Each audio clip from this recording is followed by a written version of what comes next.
Esta es otra plática más por Zoom de Palabra de Clio, en donde tenemos el agrado de escuchar al doctor Raúl Nibón Ramírez. Es licenciado en Historia por la Facultad de Filosofía y Letras de la Universidad Nacional Autónoma de México. Maestro y doctor en Historia por el Colegio de México. Candidato investigador nacional del SNI. Ha sido profesor invitado en el Colegio de Historia, Departamento de Filosofía de la Universidad Autónoma Metropolitana Iztapalapa. Profesor de cátedra del Departamento de Relaciones Internacionales de la Escuela de Ciencias Sociales y Gobierno del Instituto Tecnológico y de Estudios Superiores de Monterrey, Campus Santa Fe y Ciudad de México. Y profesor adjunto en la licenciatura en Historia y posgrado en Antropología Social de la Escuela Nacional de Antropología e Historia. Además es miembro fundador del Seminario de Historia de la Educación Física y de los Deportes en el Instituto de Investigaciones Dr. José María Mora y actualmente es director de Museos del INAH de Puebla. Un agrado tenerte. Muchas gracias. No, pues la verdad es que en realidad yo soy el agradecido, sobre todo que me den la oportunidad de hablar de estos temas, bueno, siendo historiador y considerarme historiador del deporte me es muy difícil. Gracias por la presentación. ¿Puedo compartir pantalla? Perdón, aquí estamos, ya está, ya. Estoy compartiendo mi pantalla de esta presentación que traigo para ustedes. Quiero comentarles que me estoy saliendo de mi zona de confort. ¿Por qué? Porque mi zona de confort son en realidad los Juegos Olímpicos del 68, el deporte mexicano, los procesos, pero cuando trabajé en los Juegos del 68, me di cuenta que los trabajos que hablan sobre la Olimpiada del 68, pues poco hablan de la Olimpiada que le precede. Y algo que siempre está ocurriendo dentro de la historiografía olímpica es que unos juegos no se explican sin los anteriores, y así van explicándolos, ¿no? En la medida en que son cíclicos y en los que cada olimpiada pues trata de copiar, mejorar, cambiar, modificar lo que hace el anterior. Entonces, trabajando los juegos del 68, hice alguna aproximación a los juegos del 64, siempre me quedó la espinita por querer hablar algo sobre Tokio. Entonces, le puse a la conferencia Hi no Fukatsu, Tokio Olímpico. Se llama así.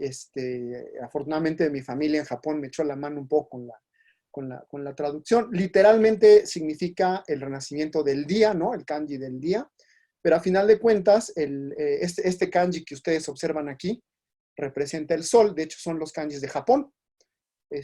Y lo que quise poner es el renacimiento del sol, los Juegos Olímpicos de Tokio 1964. Ahorita van a ver por qué lo titulé así. A raíz de esta coyuntura que hay de los Juegos Olímpicos de 2020 que se cancelaron, independientemente de su cancelación, ¿no? Lo cual es también un tema que me parece fascinante en tema de política deportiva internacional. En algún momento también me planteé la idea de que iba a ser necesario que alguien se aventara el puntacho de hablar de los Juegos Olímpicos anteriores, y yo fui de esas personas que se quiso apuntar durante este año. Lástima que se canceló porque al final pues, no pude más que ante ustedes hablar de este tema. Pero me parecía que esa era realmente un poco la razón. Pero en cuanto a platicarles sobre los Juegos Olímpicos de Tokio 64 y mi quehacer como historiador del deporte, sí quiero aclararles que no les voy a hablar propiamente de los eventos deportivos de ahí. No es la intención de la historia del deporte hablar de una numeralia deportiva, sino un pretexto para en realidad tratar de hacer un esquema social más complicado, más complejo de la época, ¿no? ¿Cuál es la pregunta que quiero responder? La pregunta que está guiando y que de hecho voy a responder casi al principio de la exposición, es esta. ¿Cuál es la trascendencia de la elección de Tokio para los Juegos Olímpicos de 1964? En primer lugar, me gustaría que observen este mapita, ¿no? Este mapita que le estoy poniendo, y está dividido en 3 columnas. Estas 3 columnas representan los Juegos antes de la Primera Guerra Mundial, antes de la Segunda Guerra Mundial y los Juegos después de la Segunda Guerra Mundial, ¿no? Lo que ustedes van a observar en estos primeros dos bloques, bueno, es que los Juegos Olímpicos se desarrollaron en realidad en la órbita europea. Y lo segundo que van a observar es que los Juegos de 1940 ya se habían ofrecido a Tokio, ¿no? Es decir, que ya había una idea de sacar los Juegos Olímpicos de la órbita americana y europea y llevarlos al continente asiático.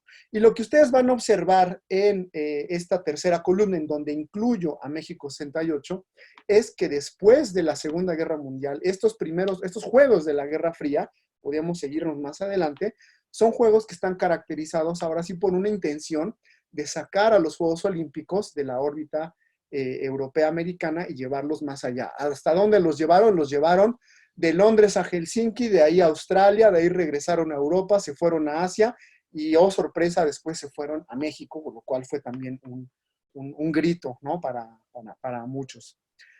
Siguiendo con esta dinámica de esta pregunta,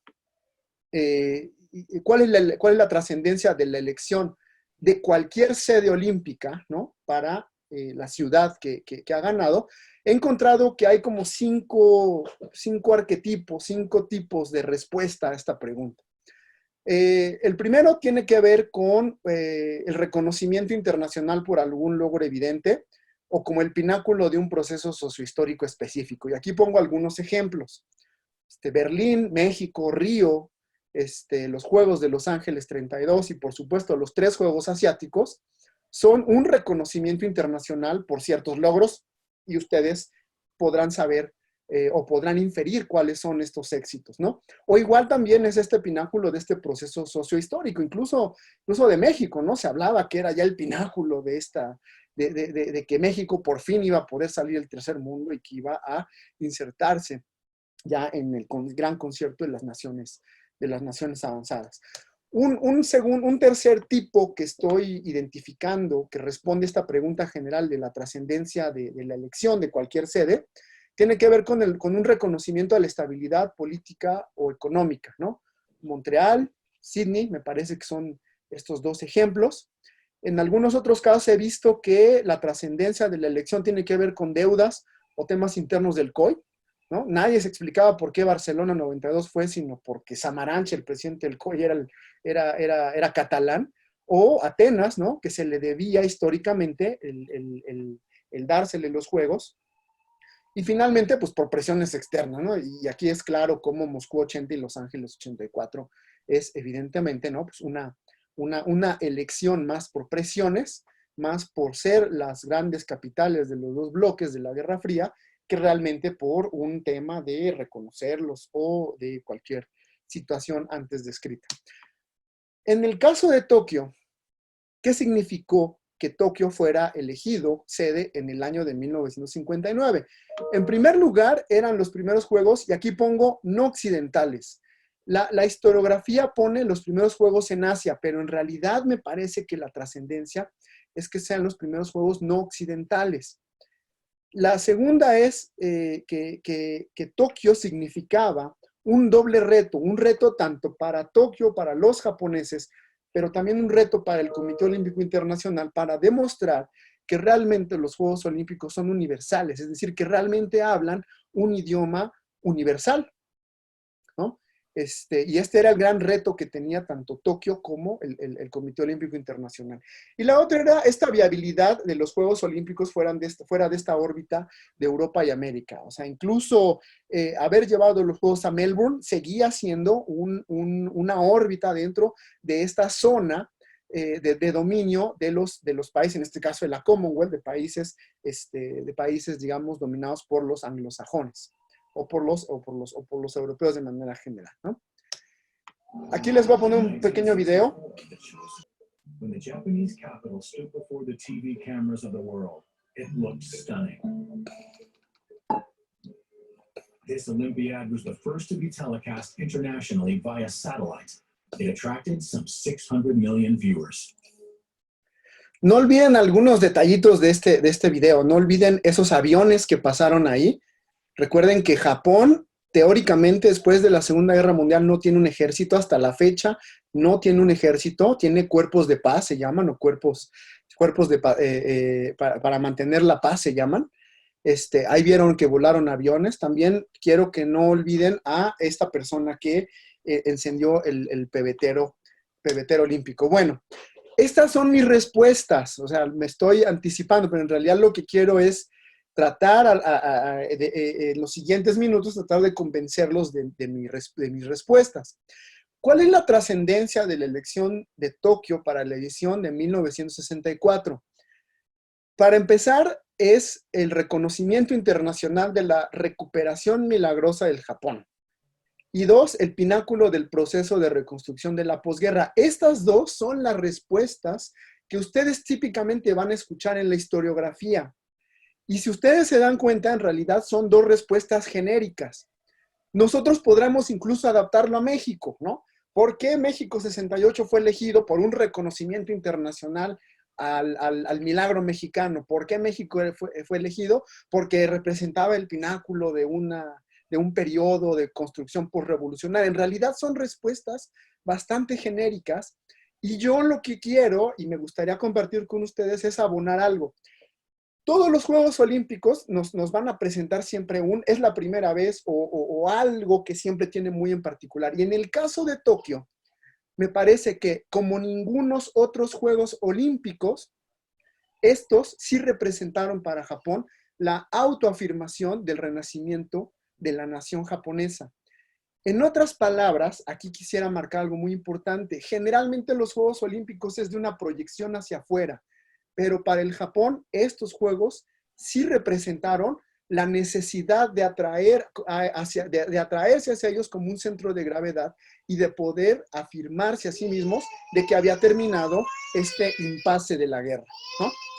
Esto es lo que me gustaría tratar de demostrar en los próximos minutos. Tres temas son los que voy a tratar. El tema de la reconstrucción del Japón, el tema de la elección de la sede y estos símbolos de este renacimiento del cual trato de demostrar. Bueno, hablemos de la reconstrucción. El periodo de la reconstrucción es un periodo que va de 1945 a 1952, ¿no? Y si casi le podemos poner fecha y hora, ¿no? El 6 de agosto de 1945 básicamente comienza este periodo de la reconstrucción. A lo mejor puede sonar muy tonto estas dos banderitas que les pongo aquí, incluso luego lo vemos en los carros de la gente, ¿no? Esta bandera, pero esta bandera es la bandera del Japón militarista, ¿no? Y después se recupera ya nada más la bandera del puro sol naciente. Pero bueno, este es un periodo de administración estadounidense con tres características: un Japón destruido, un Japón aislado y un Japón derrotado, ¿no? Y a lo mejor algunos de ustedes pueden decir, bueno, Alemania estaba igual. Sí, pero Japón tuvo ciertas características muy particulares que sí me gustaría abordar aquí con ustedes.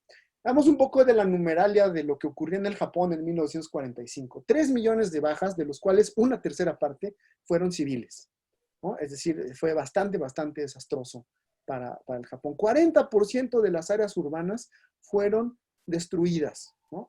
Sin contar, digamos, las bombas atómicas fueron, pues, evidentemente, una gran tragedia, pero que el 40% de las áreas urbanas en una islita como Japón se ha destruido es verdaderamente catastrófico. El decrecimiento de la población urbana fue al 50%, es decir, desde más o menos 1931 hasta 45, pero cuando se agudiza la guerra del Pacífico y cuando empiezan los americanos a avanzar sobre las islas japonesas, todo lo que había logrado el periodo de industrialización de Meiji desde aproximadamente la década de los 60 del siglo XIX de urbanización, en unos cuantos años viene este decrecimiento de la población urbana hasta un 50%. Algunos datos sobre la economía: la caída de la producción industrial a una séptima parte con respecto a 1941, decrecimiento de caída de la producción industrial hasta en 2/5 partes y una caída del consumo hasta un 8%. Este último dato no lo tengo bien ¿cómo se llama? Bien corroborado, pero no me parece tampoco un dato que no sea posible, ¿no?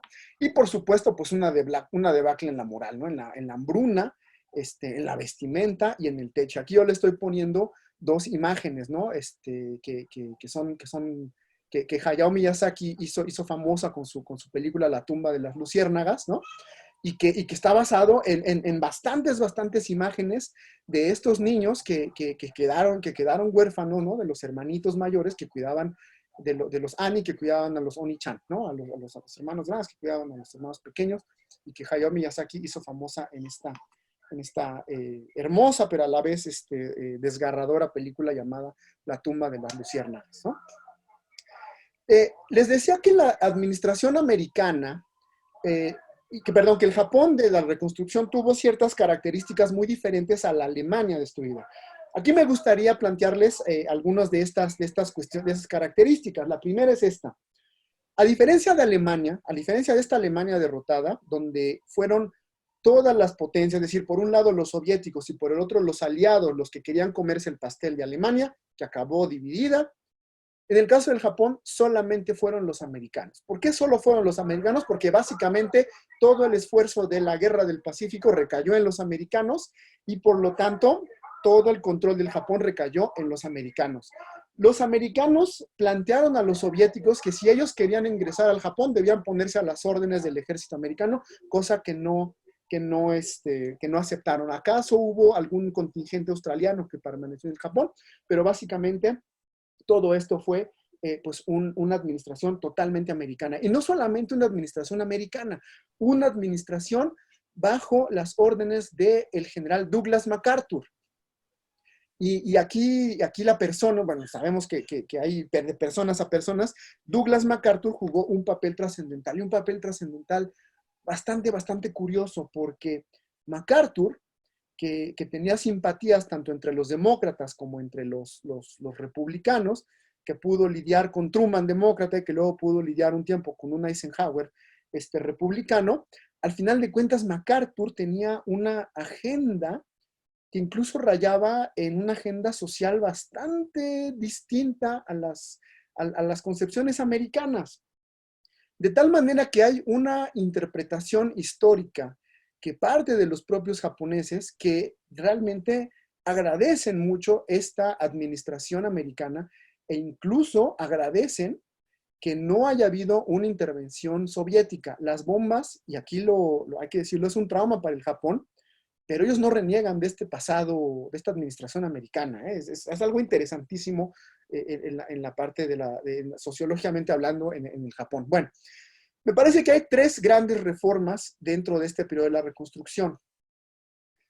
Políticas que básicamente se centran en la Constitución de 1947 y que es el tránsito del Japón hacia una democracia. Y aquí, interesantísimo, los americanos no quisieron hacer del Japón una nueva América, sino trataron de encontrar algo que cuajara con la cultura japonesa y no impusieron una democracia republicana al estilo americano, impusieron un modelo británico parlamentario en el que incluso existe el emperador y que era una suerte de combinación con lo que había ocurrido en el periodo de 1912 a 26, que fue el llamado periodo de la democracia Taisho.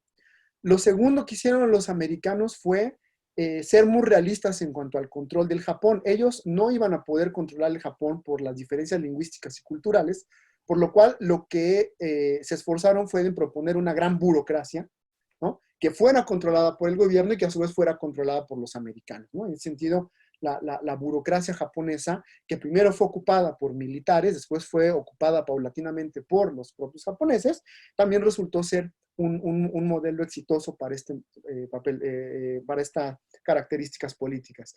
Y finalmente hay un nuevo papel del emperador. Es decir, los americanos mantienen al emperador, necesitan al emperador, pero ojo, el emperador no tiene ningún poder político a diferencia de la reina de Inglaterra. Pero vamos a ver un poco más adelante en los juegos este papel del emperador. Hubo reformas sociales, políticas, educativas, hubo una reforma agraria importante, una reforma donde trataron de imponer créditos para poder reactivar sobre todo el cultivo del arroz. El Japón ya desde principios del siglo XX no era autosuficiente en cuanto a la producción del arroz. De esto habla bastante, yo creo que mi chico Tanaka del Colegio de México. hay una supresión de la nobleza, ¿no? Ya había habido una supresión, digamos, de la nobleza desde el periodo Meiji, pero aquí ya de plano se suprimen a toda esta nobleza, con excepción de la familia del emperador, y hay una reforma educativa, ¿no? Una reforma educativa que yo le puse occidentalización, en tanto los japoneses adoptan el modelo francés en cuanto al centralismo, el modelo alemán en cuanto a la estructura, ¿no? El modelo británico en cuanto a la ideología de las universidades, y al final de cuentas, un modelo americano en cuanto al deporte, ¿no? Que eso también hay que decirlo. Y finalmente reformas económicas, igual de importante, la supresión de los aibatsu, que se traduce o se puede traducir como lo que en inglés son los trusts, estas grandes compañías que dominan varios sectores, estas camarillas de comercio que dominan varios sectores. Hay esta supresión de los aibatsu. Hay esto ahorita que está de moda, una austeridad gubernamental.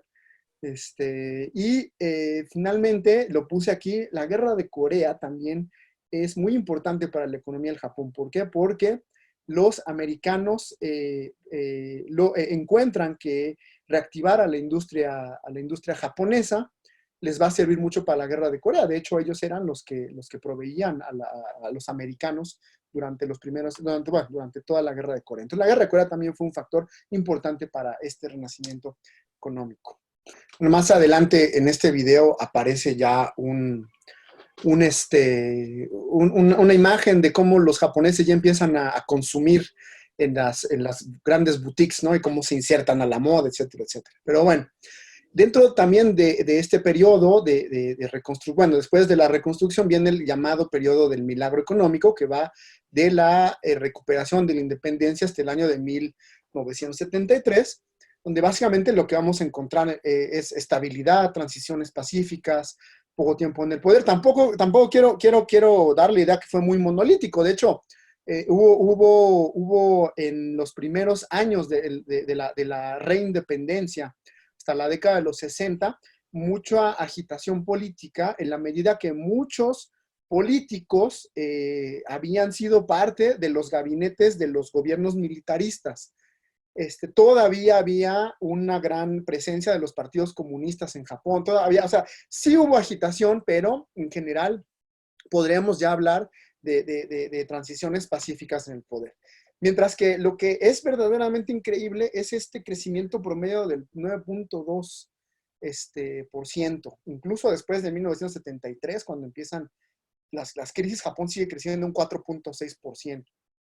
Ahora, también hay que decirlo, todo el mundo creció también en esta época, ¿no? Nos tocó también aquí en América Latina, hubo un crecimiento también generalizado, pero sí hay que decirlo que el crecimiento japonés es espectacular. Hay un desarrollo de la electrónica, de los automóviles, cosa que ya sabemos, incremento gradual del ingreso real, ya hay una reurbanización, Tokio es ese perfecto ejemplo. Es muy importante esta eficiencia terminal de educación media, hasta un 95%, es decir, 95 de 100 están terminando la preparatoria en el Japón, lo cual también pues crea un incremento en la matrícula universitaria. Y no sé si algunos de ustedes lo saben, pero realmente el tema de entrar a una universidad en Japón, la elección de una universidad en Japón, es un tema que bueno, ocasiona incluso suicidios entre los jóvenes cuando no pueden entrar a la universidad de su elección. Esto comienza más o menos por esta época. Por eso les pongo este videíto. Con razón, este circuito falló. Dice, hecho en Japón. ¿De qué hablas, Doc? Las mejores cosas son fabricadas en Japón. Perdón por traer a colación a Volver al Futuro, pero cuando estaba redactando esta lámina me acordé mucho de cómo en el año de 1955, ¿no? Cuando están descubriendo la máquina del tiempo, le dice, es que esto está mal porque se fue fabricado en Japón, y este hombre que viene del futuro le dice, pero ¿de qué hablas? Todo lo mejor está fabricado en Japón, ¿no? Y es precisamente porque viene de esta época, ¿no? Entonces, bueno, ahora pasemos a esta segunda parte, hablemos de la elección de la sede. La elección de la sede es un proceso no tan complicado. La verdad es que es mucho más divertida, el proceso de México es mucho más divertido. Pero bueno, el proceso japonés es realmente sencillo, y también hay que decirlo, Japón no parte de la nada. Japón es uno de los miembros no occidentales que más temprano se suman al Comité Olímpico Internacional a finales del siglo XIX. De hecho, el primer miembro KOI de Japón es Jigoro Kano, no sé si ustedes lo ubican. Jigoro Kano es el creador del judo, y es considerado el padre de la educación física en Japón. Así que Japón en realidad tiene ya una amplia trayectoria dentro del mundo olímpico, dentro del olimpismo. Entonces, no le va a costar mucho trabajo que para mayo de 1952 vuelvan a reactivar la idea de querer organizar los Juegos que perdieron en el año de 1940. Tokio solicita los Juegos de 1960, pero estos realmente ya están apalabrados a Roma. Y si ustedes se dan cuenta, los Juegos del 60 son otorgados a Roma, los Juegos del 64 son otorgados a Japón, es decir, a dos combatientes derrotados de la Segunda Guerra Mundial, aunque luego viene México, pero después se los dan a Alemania. Es decir, hay un intento también por redimir a estos tres países, ¿no? Se los dan a Tokio, pero rápidamente en el año de 1955, otra vez Tokio, así como Madrid, que cada año está anunciando que quiere ser sede de los Juegos Olímpicos, Tokio vuelve a anunciar que quiere ser sede de los Juegos Olímpicos. Hay un proceso de aprobación interna. Primero es la municipalidad que se le solicita al alcalde, el alcalde que se solicita al parlamento, bueno, a la dieta que lo acepta, los senadores que dicen que sí, y después viene en 1958 los esfuerzos ahora sí con el COI. En el año del 58 viene la sesión 54 del Comité Olímpico Internacional. Estas sesiones, cuando no son en los años olímpicos, van saltando de país en país. En el 58 le toca a Tokio y el presidente del Comité Olímpico Internacional, Avery Brundage, abiertamente dice: Tokio está lista para los Juegos Olímpicos, y públicamente anuncia su apoyo para la capital. Dicho sea de paso, Avery Brundage en su momento también públicamente apoyó la candidatura de México. Entonces también aquí hay que tener muy claro esta postura del presidente del comité. En mayo del 59 formalmente se hace la votación, en la 55 sesión en Múnich, Alemania, y Tokio es elegida la sede por 10 votos, es decir, por bastantes más votos que Detroit, quien también compitiera contra México, Viena y la ciudad de Bruselas. Ahora, ¿cuáles fueron los argumentos para obtener esta sede, ¿no? Estos argumentos que vienen desde 1952 hasta la obtención de la sede. Me parece que hay 3 argumentos. El primero es los mismos de 1940. Japón es Oriente y Occidente a la vez. Los verdaderos aspectos culturales del nuevo y el viejo Japón se mostrarán ante el mundo. Digamos, estos son genéricos, ¿no? También todos los países van a apelar a esto. Lo que no es esa victimización. Los Juegos del 40 le fueron arrebatados al Japón por la Segunda Guerra Mundial, ¿no? Una retórica que solamente puede tener sentido bajo el cobijo de los americanos, ¿no? De otra manera se pudo haber argumentado, pues ellos fueron los provocadores, ¿no? Pero bueno. Y algunos argumentos nuevos. Japón desea la paz. Perdón, ahí puse armonía, pero es armonía, perdón. Es armonía con el noble y universal espíritu olímpico, y a diferencia de lo que otros países quieren, que es estar en el gran concierto de las naciones, no, Japón quiere reintegrarse, ¿no? Japón quiere, ahí sí hay un intento, una diplomacia deportiva, donde a través de los Juegos Olímpicos se van a reintegrar. Y esto es muy importante y muy interesante. Hasta la fecha, en la década de los 60 y de los 70, muchos de los países africanos y asiáticos que se iban independizando solicitaban primero ser admitidos en el COI que la ONU, por ejemplo, ¿no? Esta es la importancia también del olimpismo. Bueno, ¿qué implicaba para Tokio esta elección? Implicaba demostrar equilibrio, ¿no? Demostrar que hay equilibrio entre Oriente y Occidente, demostrar que Japón es capaz de tener unos juegos japoneses, pero al mismo tiempo universales. Implicaba el reto de dar el ejemplo, ¿no? O sea, es decir, tenían no solamente que demostrar, sino sentar un paradigma, cosa que lograron y que le fue muy mal a México después por este gran ejemplo que sentaron, y al mismo tiempo fortaleza. Un poco lo que Seúl y China también quisieron hacer, solo que China puso más énfasis en la fortaleza, y por eso puse el logotipo que ven aquí, del cual voy a hablar un poco más adelante, ¿no? Ya de manera concreta, es decir, ya fuera de los discursos, Esto de tradición y modernidad implicó lo que en México en la década de los 50 fue esta discusión sobre lo mexicano. Los japoneses también entraron en esta discusión, lo japonés o la japonicidad, ¿no? ¿Qué es lo auténticamente japonés? Pareciera ser que los juegos fue un catalizador de esta discusión de la japonicidad, ¿no? Por otro lado, otra implicación concreta era el desarrollo urbano. Tokio ya llevaba un buen desarrollo urbano, pero esto terminó por dar el último empuje al gran programa de la metrópoli, que ya venía aplicando desde la década de los 50, y finalmente tenían que demostrar que podían ser prácticos, cosa que vamos a ver más adelante. Bueno, por eso le estoy poniendo esta imagen de 1964, que a veces es muy explotada también por el Japón actual, ¿no? El Monte Fuji, ¿no? Que representa este gran Japón milenario con el tren más rápido del mundo, que de hecho fue inaugurado para estos Juegos Olímpicos. Ahora sí hablemos de los símbolos de este renacimiento del cual les hablo, este renacer del sol. Algunos datitos, nada más para no dejarlo. Participaron 93 países en 163 eventos, 5,151 atletas, de los cuales ya vieron la proporción entre hombres y mujeres. Todavía no estamos alcanzando una proporción entre hombres y mujeres. El judo hace su primera participación por ser evidentemente un juego japonés. Unos se preguntarán, judo, ¿por qué no karate? ¿No? Recuerden que el karate es marcial, ¿no? Es militar, fue usado por los militares. Pero además el judo era, fue traído por Jigoro Kano, que fue el primer miembro KOI. Y el voleibol femenino también hace su aparición aquí. De hecho, el primer campeón de voleibol femenino es Japón.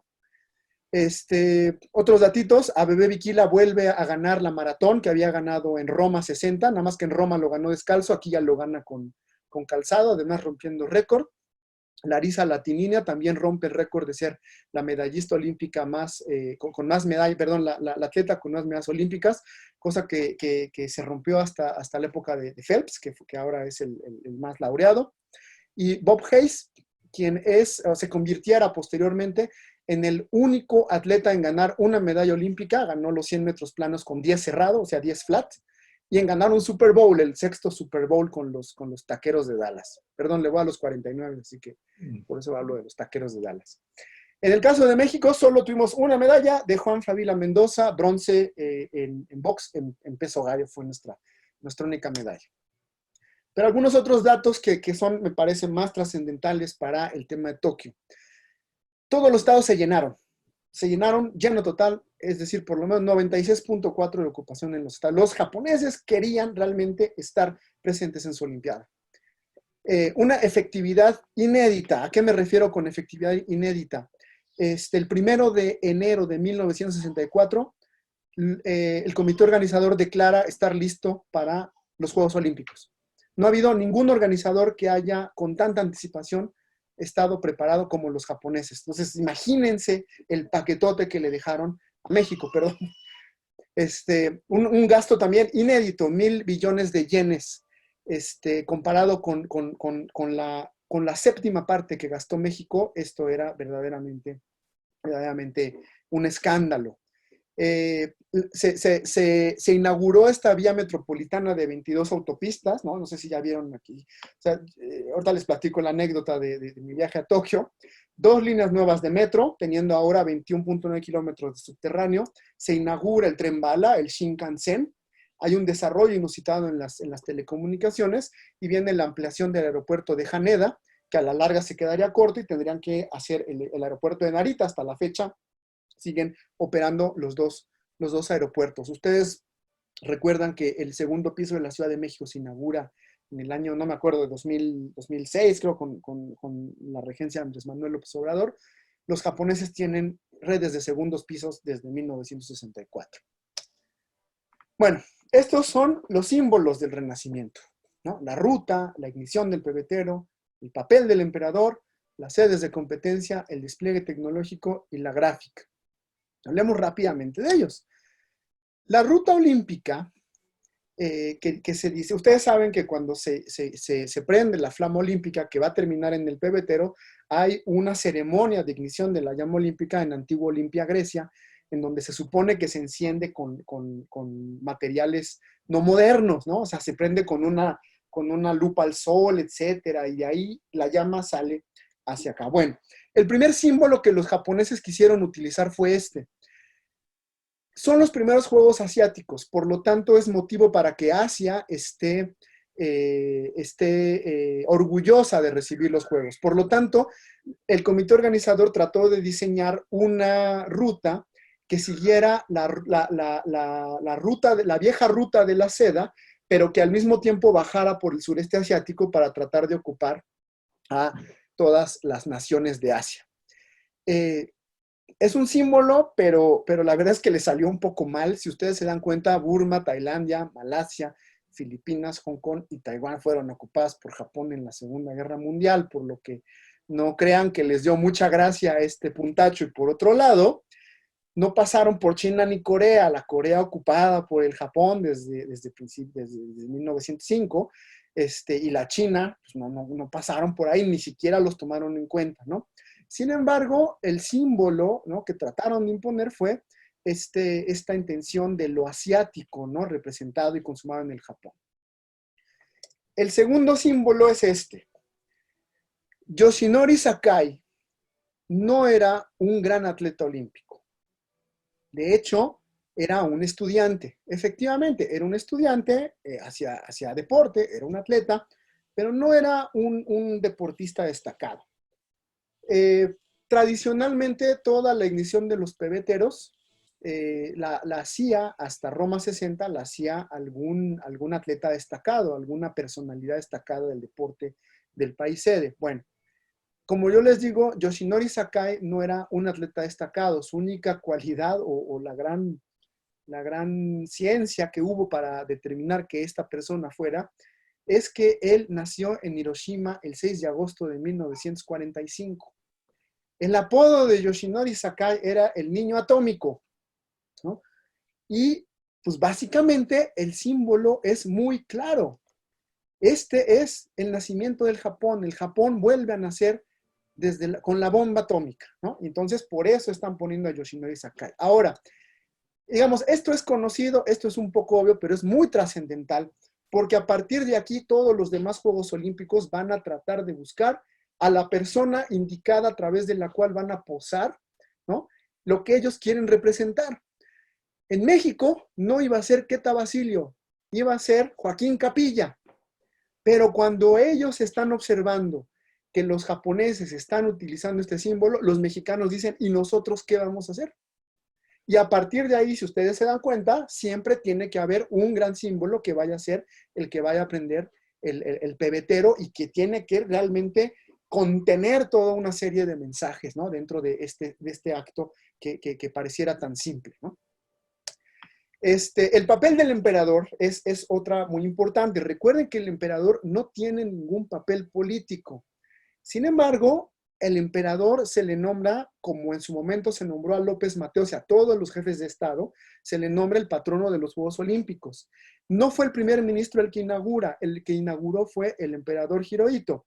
Y lo que aquí están reconociéndole también a Hirohito es el que él haya sido el personaje clave que hubiera rendido al Japón, ¿no?, para esta transición, de tal manera que el papel del emperador se vuelve muy importante. Pero aquí, esto yo no lo sabía, resulta que cuando entra la flama olímpica, debajo de los asientos del estadio olímpico, estaban colocadas unas instalaciones que sacaban un gas con aroma a crisantemo. Entonces, cuando entra la flama olímpica, se empieza a llenar el estadio olímpico de una fragancia de crisantemo. El crisantemo es el símbolo y el sello del emperador.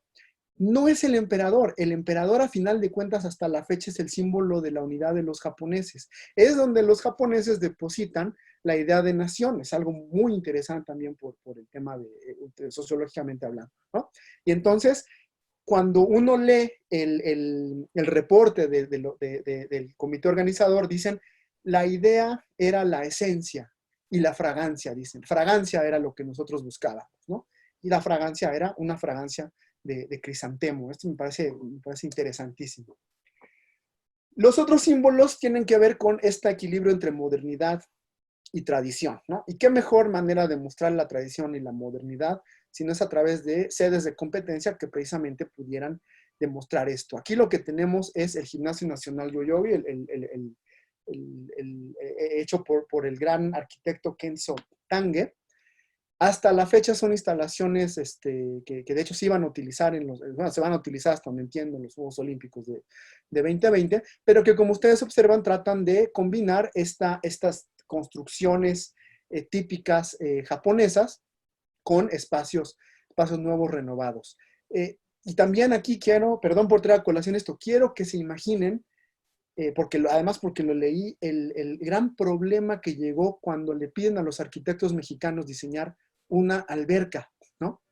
Vamos a hacer algo como lo hizo Kenzo Tange, y la respuesta fue, no podemos hacer algo así. Entonces, obviamente, pues tienen que cambiar el discurso, vamos a hacer algo práctico, dice, algo práctico que quede, ¿no? Y ahí salió nuestra alberca olímpica que, digamos, no es fea, pero vaya, tampoco es una obra de Kenzo Tange. Aquí tenemos algunas tomas por dentro y por fuera de este Gimnasio Nacional. Y este es otro ejemplo que también me pareció muy interesante, el Nippon Budokan, el Palacio de las Artes Marciales Japonesas, de Mamoru Yamada, que hasta la fecha se sigue usando. De hecho en un concierto muy sonado de Eric Clapton desde el Budokan, hasta la fecha se sigue usando, perdón, que también básicamente está inspirado en los templos shintoístas. Otro de estos símbolos de este renacimiento es el despliegue tecnológico. Un despliegue tecnológico nunca antes visto. De esto sí es un poquito más. No voy a ahondar, pero si ustedes observan esta imagen, lo que van a observar ahí es un helicóptero, y la persona que está abajo lo que tiene es una antena de microondas. Y básicamente ese es el helicóptero que transmitió desde el principio al final la maratón de los Juegos Olímpicos. Es decir, hubo una transmisión total, una cobertura seguida por la NHK desde el principio hasta el final. Y con una tecnología nunca antes vista, una tecnología que permitió que hubiera cómputo y resultados inmediatos. Fue la empresa IBM la que lo diseñó, pero ya aparecía inmediatamente en la pantalla gracias a la tecnología Relay, creo que la que aparece, la que les pongo en el segundo cuadro. Tenemos un resultado inmediato y la tecnología Relay nos permite ponerla inmediatamente, ¿no? Esto evidentemente es un cambio muy importante y muy trascendental. 16 horas de transmisión a color. Cuando les digan que México 68 fue la primera, es parcialmente correcto. La primera en ser transmitida satelitalmente a color, ¿no? Pero ya Tokio transmitió a color dentro de Japón. Lo que les pongo aquí, una cobertura total de la maratón y de muchas otras eventos deportivos. Y es la primera transmisión vía satelital global en vivo. ¿Por qué México es más sonado que esto? Por una simple y sencilla razón. Sí, efectivamente, Tokio transmite en vivo, pero los satélites están moviéndose a la par que la Tierra, están estacionados. Entonces, en el momento en que la Tierra se mueve, se va perdiendo la señal. Entonces, solo se puede transmitir a América hasta 30 minutos de transmisión en vivo, ¿no?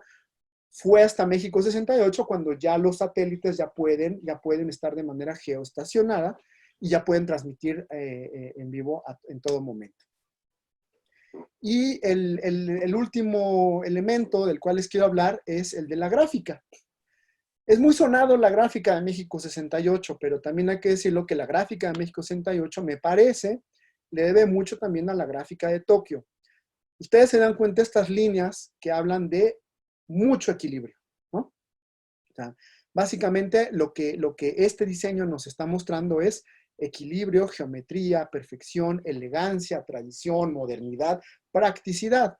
Una practicidad que podemos ver con estos iconos olímpicos y con todas las aplicaciones que puede tener este diseño. Aquí les pongo también un elemento que a lo mejor ustedes no han podido notar. Si ustedes se dan cuenta, le puse un borde a la gráfica, ¿no?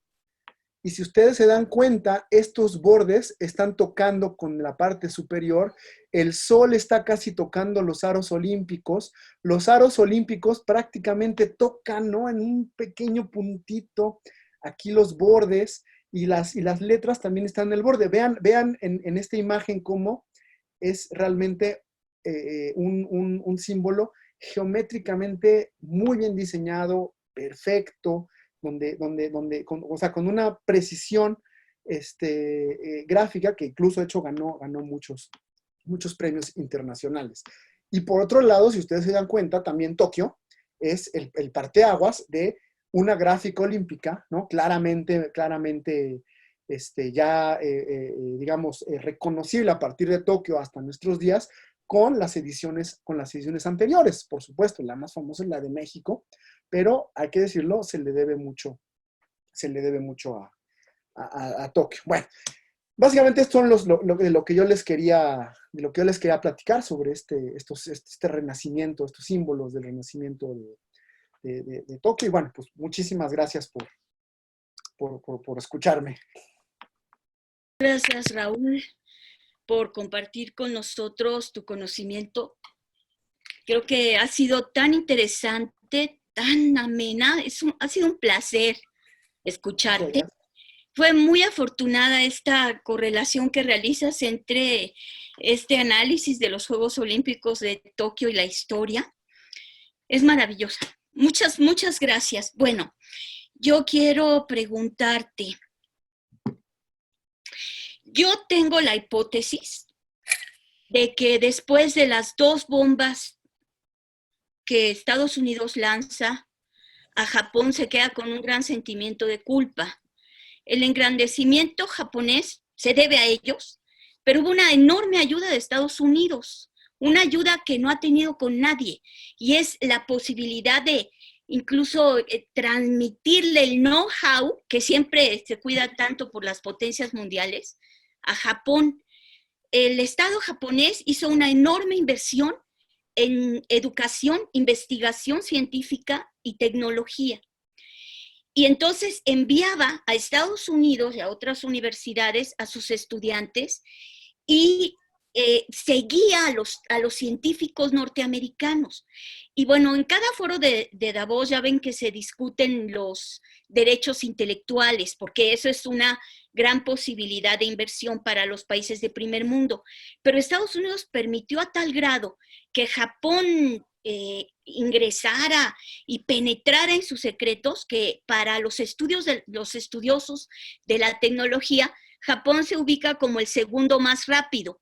Es decir, iba detrás de Estados Unidos hacía los experimentos, corría con los gastos y entonces Japón solamente aprovechaba los resultados. Entonces yo creo que, bueno, esa es mi hipótesis, no sé si la compartas, que sí se queda con este sentimiento de culpa y coadyuva mucho a este definitivamente asombroso crecimiento japonés. Muchas gracias por tus referencias emblemáticas y simbólicas a esta ave que resurge de las cenizas, pero esa es mi pregunta. Y otra cosa, hay esta idea de la modernidad y la tradición que tú señalas, que tiene que ver con la identidad social a la que te referías, con el emperador, porque este espíritu samurái de la tradición, del esfuerzo, del denuedo de los japoneses, llega al punto de la invención de los kamikazes, ¿no? O sea, ellos eran capaces de suicidarse todos y seguir en la guerra. Entonces el emperador Hirohito tiene que hablar en la radio y decir, perdimos la guerra, y lo digo yo, para que el pueblo japonés asumiera la derrota. Entonces tenemos la tradición y este equilibrio con la modernidad. Tenemos el espíritu samurái, ¿no? Tenemos un engrandecimiento tan espectacular que los estudiosos de la economía creían que el competidor de Estados Unidos iba a ser Japón, no China, en el siglo XXI. La pregunta es, con toda esta grandeza, ¿por qué se suicidan? ¿Por qué dicen que tiene el primer número de suicidios a nivel mundial? Es todo, gracias. Mira, sí comparto la hipótesis, sí comparto que hay un sentimiento de culpa de los americanos, ¿no? Sí, pero también hay que decirlo, Japón no es el único país donde los americanos tratan de entrar y tratan de hacer, digamos, de hacer esta intervención, pero sí es el único caso exitoso. Es decir, así como nos quejamos todos del intervencionismo americano, que más que y sobradamente está demostrado que siempre termina en alguna tragedia, el único caso exitoso es el Japón, ¿no?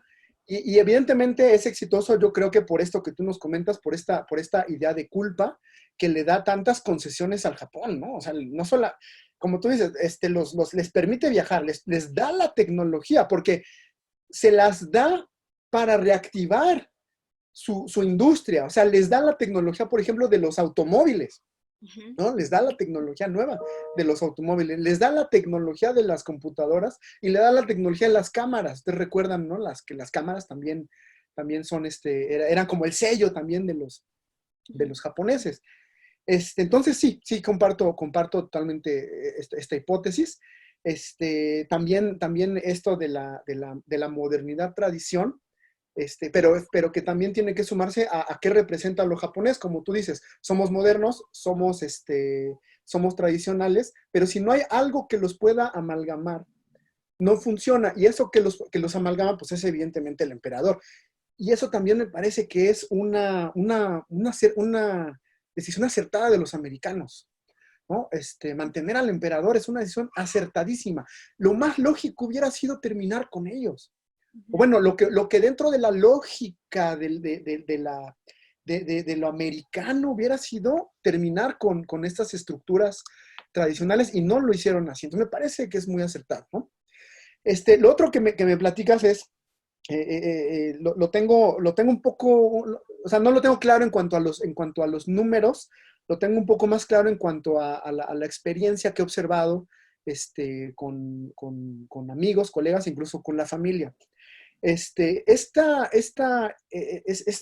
tema tan exitoso de la educación, que tampoco es de gratis, es decir, y aquí tiene que verse la historia de una manera en la que los fenómenos sociales pues trascienden estos eventos como la guerra, ¿no? Claro, la guerra fue un impasse como ningún otro en el siglo XX, pero Japón tiene una tradición educativa, una tradición de viraje educativo desde la era Meiji, ¿no? O sea, ya hay una intención desde finales del siglo XIX porque el Japón se adecue al mundo y viajan a Alemania. Lo primero que hacen es viajar a Alemania, tratan de copiar los modelos prusianos. Los modelos prusianos son modelos semimilitarizados y es un modelo exitoso, un modelo que cuando vuelve a arrancar todo esto, pues ya tienen una tradición educativa muy, muy sólida, ¿no? Entonces, lo único que tienen que ponerle pues, es eficiencia y tienen que ponerle controles. Centralizan la educación, ¿no? Es decir, después de Francia debe ser Japón el país más centralizado en cuanto a educación. Y esa eficiencia que hace que todos puedan acceder a las universidades es lo que hace que las universidades se conviertan en un objeto de ser peleado por los alumnos. La universidad más prestigiada de Japón, que es la Universidad de Tokio, cobra mucho dinero, pero todos quieren entrar, ¿no? Y el gran problema que se observa en el tema de las universidades es que prácticamente entrar a la universidad es el que condiciona el resto de tu vida laboral para toda tu vida. Entonces, si tú entras a una universidad, Patito, estás condenado el resto de tu vida, ¿no? O esa es la impresión, ¿no? Que ahí había, que el resto de tu vida vas a ser un trabajador patito de una empresa patito, etcétera, etcétera, ¿no? Eso es lo que en parte ha llevado a esta gran cantidad de suicidios. Lo otro también tiene que ver con un fenómeno que también comienza aquí. No lo dije en la presentación, pero hay leyes únicas que son japonesas donde se garantiza que no se le va a despedir a los trabajadores. Pero por lo mismo se les exige lealtad total hacia la empresa, hacia la caixa. Y la palabra para decir kazoku, que es familia, aplica para las dos, ¿no? Dices mi familia y tienes que aclarar si estás hablando de tu trabajo empresa o si estás hablando de tu familia. O sea, ese grado de interiorización llegan estos temas. Si te corren de la empresa por cualquier otro, pues también eso genera ciertos problemas en la psique social, ¿no? Muchísimas gracias por tu presentación, me aclararon muchas cosas. Tengo dos preguntas. ¿Quiénes fueron los inversores para la realización de los Juegos Olímpicos de Tokio? Indudablemente que los americanos. Segunda, en una de las imágenes, en la inauguración de los Juegos Olímpicos de Tokio en el estadio, se ve el emperador Hirohito, un oriental más, y todos los personajes demás en la imagen son occidentales. Todos, todos, todos. Nada más hay 2 orientales. Bueno, esa es la segunda, porque las imágenes también hablan mucho. Muchísimo hablan las imágenes. Eso, en cuanto a la inversión económica, evidentemente, bueno, fue de la ciudad de Tokio, pero como tú dices, la inversión política la hizo Estados Unidos, pero la hizo concretamente Avery Brundage. Y aquí sí hay que ser muy claros de esta persona. No sé si están familiarizados con Avery Brundage, pero Brundage fue el cuarto presidente del Comité Olímpico, pero fue prácticamente el presidente de toda la Guerra Fría, el presidente de la Guerra Fría. Pero además Brundage también simpatizó con los nazis en el 36. Incluso lo acusaron, o sea, John Carlos Tommy Smith no quisieron recibir de Brundage la medalla. Dijeron que ellos no iban a recibir de Brundage la medalla en el 68. Pero la fuerza de Brundage, ¿no? Que lo llevó a ser uno de los presidentes más longevos, ¿no? Era porque precisamente el COI reposaba prácticamente en sus hombros. Y que Brundage dijera, esta va a ser la sede, era pues básicamente la gran inversión, ¿no? Después de Brundage, solamente Samaranch tuvo la fuerza de hacer que Barcelona fueran los Juegos. La otra, sí, lo que pasa es que el protocolo olímpico es chistosísimo. La declaración de inauguración la hace el jefe de Estado, patrono de los Juegos, en este caso el emperador. No sé si ustedes recuerdan la inauguración de Díaz Ordaz. Hoy, 12 de octubre, ya saben, con su cara tan guapa que tenía Díaz Ordaz, es un genérico. O sea, ese discursito es genérico, que de hecho rompe Ronald Reagan, paréntesis, rompe Reagan, y creo que en su momento, no me acuerdo si era Brezhnev en el 80, no era Andropov, no me acuerdo. Lo rompen estos dos, pero bueno, era un genérico, y claramente el protocolo olímpico dice, el jefe de Estado, como diría Fox a Fidel Castro, come y se va. Sí, claro. Esta es una fiesta de los Juegos Olímpicos, y realmente los que están presentes ahí es ¿cómo se llama? El Comité Olímpico. El Comité Olímpico, el Executive Board, la Junta Ejecutiva, ¿no? La Junta Ejecutiva es la que está ahí, y son los que están, los que realmente son los que van a ser los protagonistas de la inauguración. Konbanwa, Raúl-san, tu conferencia estuvo muy sugoi, omedetou. Arigato gozaimasu. Quería comentar dos cosas sobre la organización de los juegos actuales y comparados también con lo que fueron los juegos del 64. Yo tenía entendido que el estadio que se construyó para el 64 fue demolido para construir el nuevo estadio para albergar los juegos que se iban a realizar este año. Y también con respecto al diseño gráfico, el cartel original que se hizo para los juegos de este año se tuvo que cambiar porque se acusó de plagio. Había un diseño original y ya después se cambió por el cual se están promoviendo los juegos que esperemos se hagan el próximo año. Y también te quería preguntar, si decías que te estabas especializando en los Juegos Olímpicos del 68, ¿a qué atribuyes que México no tuviera un desarrollo deportivo, económico y social que sí tuvieron otros países que albergaron los Juegos, como fue el caso de Japón, y otros países que después de haber tenido los Juegos se convirtieron en potencias deportivas, como Canadá, que no ganó medalla de oro en sus propios Juegos, pero después se convirtió en potencia deportiva? El caso de Corea del Sur, también como potencia económica y tecnológica, ya también compitiendo con Japón. El caso de España, también con sus Juegos en Barcelona, empezaron a cosechar éxitos deportivos después de haber tenido los Juegos, a tener más medallas olímpicas. Y yo quería preguntarte, ¿a qué atribuyes que en el caso de México no se volvieron a tener éxitos deportivos? De hecho, los Juegos de México han sido aquellos donde se han cosechado más medallas y solamente fueron 9. 9. 3 de oro, 3 de plata y 3 de bronce. Desde 9. que México no ha tenido una mejor actuación en Juegos Olímpicos. Quería comentarte al respecto que atribuyes eso, incluso también que muchas veces las instalaciones deportivas se terminan convirtiendo en elefantes blancos porque son muy costosas y no se les saca provecho. También con los mundiales de fútbol, o en el caso de Brasil, que los estadios del Mundial del 2014 y de los Juegos Olímpicos de 2016 se convirtieron en elefantes blancos. Bueno, nada más eso sería todo. Gracias. Del estadio olímpico, no, el estadio creo que sigue, ¿eh? No se demolió. De hecho, el plan original, hasta donde recuerdo, era utilizar el viejo estadio del 64 y reacondicionarlo.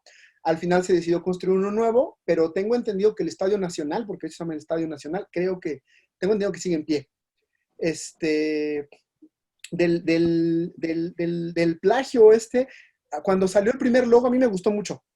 Y después salió el tema del plagio, y efectivamente era un plagio, ¿no? Era creo que una compañía de teatro francesa, De Bélgica. de Bélgica, sí, Bélgica. que había demandado esta bolita y esta cosa así, ¿no? Una bolita acá y una T extraña ahí, efectivamente me parece que era un diseño bonito, pero sí, evidentemente era un plagio. No soy muy fan de este nuevo logo, la verdad no le veo gran cosa. Sin embargo, lo que sí me está gustando de esta nueva organización es que ya no es un tema de modernidad, de tradición, sino que ahora Tokio está explotando la cultura popular del Japón hacia el mundo, ¿no?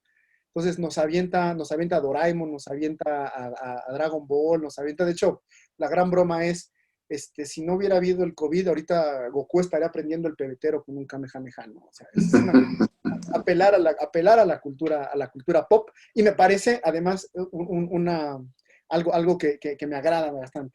De lo que me comentas, mira, aquí está mi colega Axel Elías y hemos platicado muchísimo, él y yo pues, de hecho yo entré al tema de los Juegos Olímpicos por él. Yo le lo atribuyo a esto. Efectivamente, los Juegos Olímpicos son un catalizador que está casi en su totalidad demostrado que a partir de la realización de los Juegos se viene todo un despegue deportivo, ¿no? Japón es un ejemplo, sí y no. No lo puse aquí, pero hice una tabla de comparativa de las medallas que tiene Japón. Japón, desde su primera participación hasta el 64, tiene una media de 4 o 5 medallas. Incluso va en aumento. Después viene la guerra y otra vez va en aumento. Por supuesto que sube con Tokio, vuelve a bajar con México y luego se mantiene.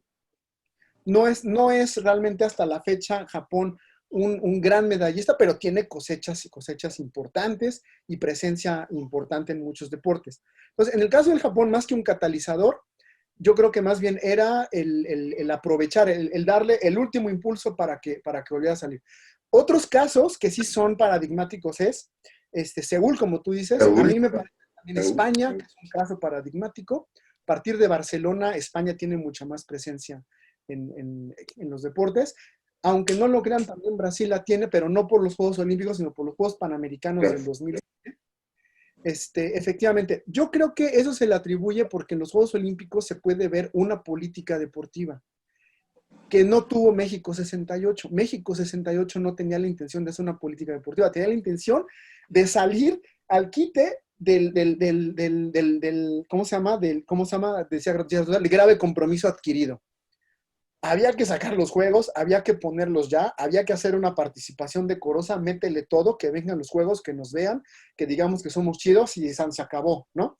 No hubo realmente una política deportiva detrás, porque no puede haber una política deportiva cuando los juegos se organizan en 2 años. Los Juegos de México se organizaron del 66 al 68, ¿no? Y la verdad es que tengo mucha documentación donde en el 64 dicen, ¿y cómo va México? Bien, vamos bien, aquí está un dibujito de cómo va a quedar el estadio de Seúl.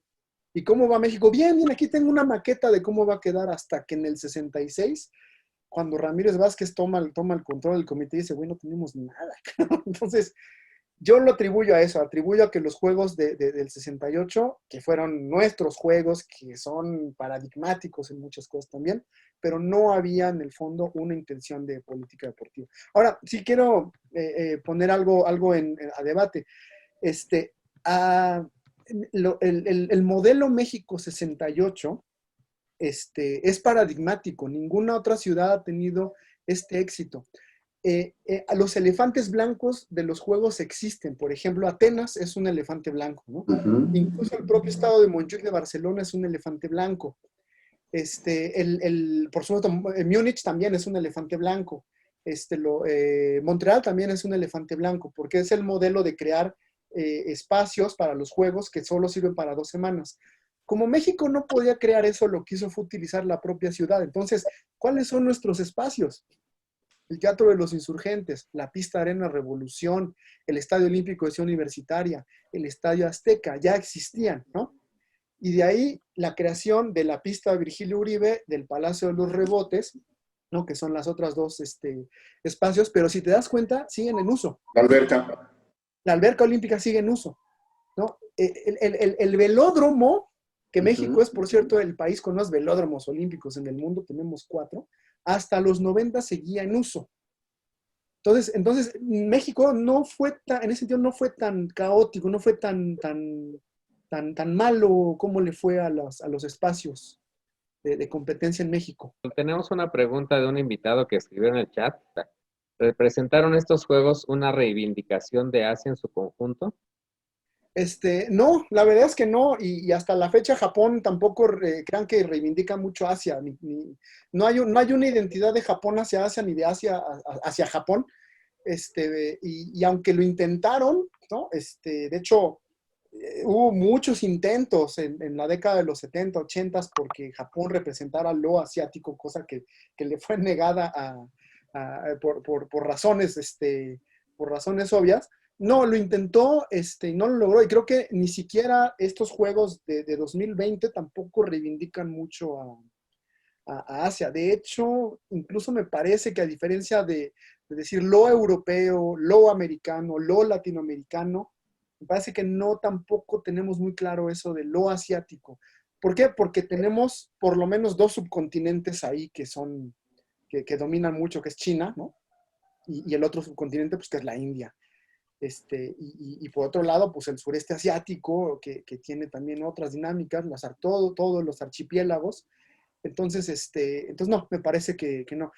Ok, y otra pregunta de Nuria, que dice que por qué la sociedad, que al menos se ve en el video, despide a MacArthur con esa actitud, o si eran acarreados, dice. No, yo creo que no, yo creo que realmente la sociedad japonesa sí tuvo un agradecimiento con MacArthur. A mí me sorprende como mexicano y por lo tanto con algunos issues con los americanos, ¿no? Que tengan tanto respeto a esa época. Incluso me acuerdo mucho que estando yo en Japón, en la época de la reconstrucción, hablan mucho de Makata. Y entonces yo escuchaba Makata, Makata y Makata y les preguntaba, ¿a qué época hacen referencia? Y entonces me dicen al periodo de la reconstrucción. Ah,そうですか, Makata wa MacArthur desu ne.